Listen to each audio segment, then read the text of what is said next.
Emma Colberti, l'interprète d'Ève dans Un si grand soleil, s'est confiée sur le tournage de la série de France 2 et notamment des nouveaux studios en fond vert. Dans Un si grand soleil, la série de France 2, l'agence de tentateurs d'Ève, Emma Colberti, est tournée dans un studio un peu particulier. En effet, les murs et cloisons de carton-pâte ont disparu, ne restent que les éléments de mobilier dans un grand studio aux murs entièrement verts. Petit à petit, de par notre expérience et savoir-faire, on propose de virtualiser les décors. Seulement les éléments de jeu sont réels, c'est-à-dire ceux qui rentrent en interaction avec les comédiens, tout le reste est virtuel. Les décors n'ont même plus de murs ou structures et du verre tout autour, indique Pierre-Marie Boyer alias Pim, directeur des productions des Tontons Truqueurs, une entreprise spécialisée dans les effets visuels appartenant à France Télévisions Studios. Un si grand soleil, Emma Colberti gênée par les fonds verts des décors de la série de France 2 CIST un peu particulier. J'ai l'impression d'être au théâtre mais avec des murs verts avec un canapé, une table basse, un bureau. On est comme dans une configuration théâtrale donc a priori, ça ne me dérange pas, indique Emma Colberti, l'interprète d'Ève.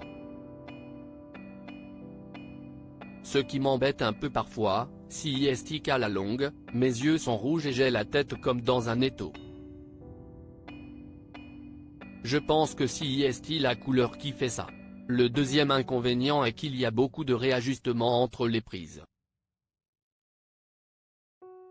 On a plus de mal à enchaîner. Ces décors sont donc un tout petit peu plus fatigants pour nous, notamment au niveau de la concentration. Comment fonctionnent ces fonds verts?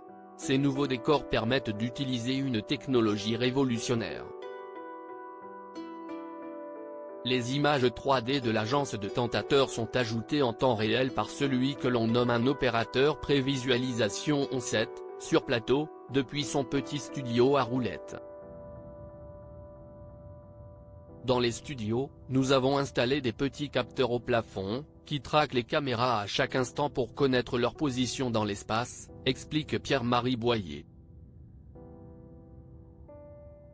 Une fois ces positions connues, elles sont envoyées dans un logiciel, habituellement utilisé dans les jeux vidéo, pour mettre les images de synthèse dans la bonne perspective. Ces dernières se mélangent alors en temps réel avec les prises de vue faites en plateau. En amont, il a donc fallu créer des décors virtuels sur ordinateur. Des quartiers entiers de Montpellier ont été modélisés de façon plus ou moins réaliste.